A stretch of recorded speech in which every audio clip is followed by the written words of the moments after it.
যেটা আপনার সংসদ ভবনে দক্ষিণ জেলাতে অনুষ্ঠিত হয়েছিল স্বাক্ষর করছে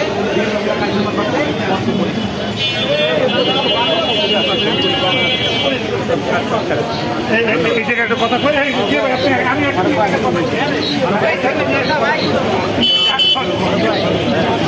কে আছে ধরো ভাই একটি রাজনৈতিক দল নিয়ে রাজনীতি করতে চায় একটি রাজনৈতিক দল জুলাই চেতনাকে নিয়ে রাজনীতি করতে চায়। আমরা জুলাই যুদ্ধে রাজপথে ছিলাম, আমাদের নেতারা রাজপথে জুলাই যুদ্ধে রক্ষা করতে। আজকে এই জুলাই চেতনা বিক্রি করার জন্য একটি রাজনৈতিক দল আজকে মাঠে নেমেছে, আমরাও মাঠে আছি। আমরা জুলাই চেতনা এই সংসদ ভবনের দক্ষিণ প্লাজায় যে জুলাই স্বাক্ষর হয়েছে এটাকে আমরা অক্ষরে অক্ষরে বাস্তবায়ন করার জন্য আমরা বদ্ধপরিকর। আমরা জুলাই চেতনা দিয়ে কেউ রাজনীতি করুক, আমরা এটা করতে দিই।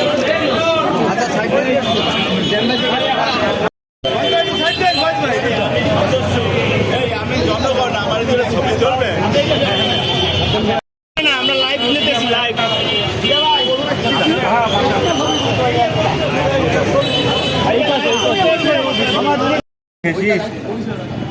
সরকারের বিরুদ্ধে দীর্ঘ 17 বছর আন্দোলন করে তাদেরকে তাড়িয়ে এবং নির্বাচনে নির্বাচিত হয়েছেন জনগণের ভোটে। এই জুলাই যে দাবি, জুলাই সনদ, এটা বিএনপি সবসময় মেনে নিয়েছে। বিএনপি যেগুলোয় একটু মনে করছে যে এটা দলের জন্য দেশের জন্য ভালো না, এখানে ইনডেসেন্ট দিয়েছে। এটা এছাড়া যে দাবিগুলো জনগণের দাবি, যে দাবিগুলো জুলাই সনদে যতগুলো দাবি আছে, সেটা আমাদের দল ওই পার্লামেন্টের বাইরে যেদিন প্রথম মিটিং হয় সেদিন স্বাক্ষর করে।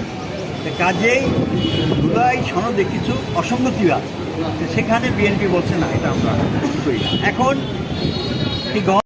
জনগণের ভোটে নির্বাচিত সরকার, আমাদের নেতা জনাব তারেক রহমান, তিনি বলছেন আমাদের এই যে দেশ সেবা করার যে সুযোগ পেয়েছি, এটা জনগণের দাঁড়িয়ে তো আমরা যাব। জনগণই আমাদের তো এই রাজনৈতিক সকল ক্ষমতার উৎস।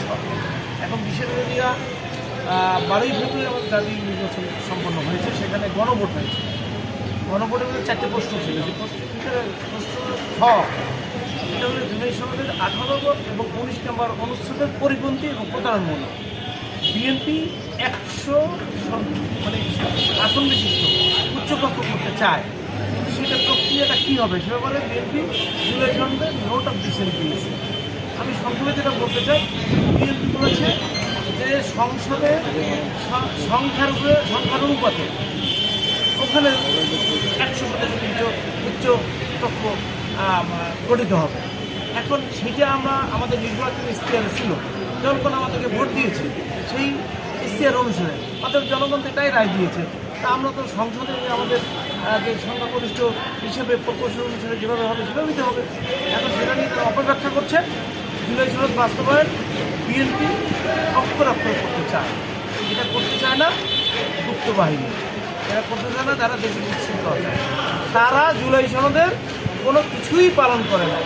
আপনি দেখেন 30% মহিলা আসন দিয়ে আবার নির্বাচন করার কথা দিচ্ছে, তারা একজন মহিলা দিচ্ছে, কথা তো বলে বিষয় তো এখানে। আমরা জনগণের ভোটে নির্বাচিত, জনগণের সাথে আছি। জনগণ যখন যেটা দাবি করবে তার পক্ষে আমাদের চেয়ারম্যান গণপ্রজাতন্ত্রী বাংলাদেশ সরকার প্রধানমন্ত্রী জনাব তারেক রহমান জনগণের সাথে থাকি। আমরাও তার সাথে সাথে জনগণের পাশে থেকে জনগণের কল্যাণের জন্য দেশের কল্যাণের কাজ করতে। যে জুলাই সনদ স্বাক্ষরিত হয়েছে, বিএনপি সেই জুলাই সনদ অক্ষরে অক্ষরে পালন করবে। যদি কেউ ওই জুলাই সনদের ব্যাপার নিয়ে রাজনৈতিক ফায়দা লুটতে চায়, তাদেরকে আমরা বলতে চাই যে জুলাই আন্দোলনে আমরা যেভাবে রাজপথে ছিলাম আপনাদের তো দেখি নাই, একটি গুপ্ত সংগঠন তারা এই বিভিন্ন রাজনৈতিক দলকে সাথে নিয়ে একটা বিভিন্ন রকমের জুলাই চেতনাকে বিক্রি করতে চায়। আমরা সেই জুলাই চেতনা বিক্রি হতে দেব না।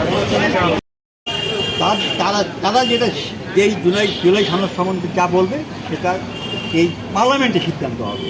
এমনি বাইরে কোনো সিদ্ধান্ত বিএনপি মানে না। বিএনপি সমস্ত সনদ যেগুলো জনগণের উপকারে আসবে সেই দাবিগুলো মেনে নিয়েছে। যে দাবিতে অসঙ্গতি আছে সেই দাবির ব্যাপারে বিএনপি বলছে না, এটা আমরা মানব না। কাজেই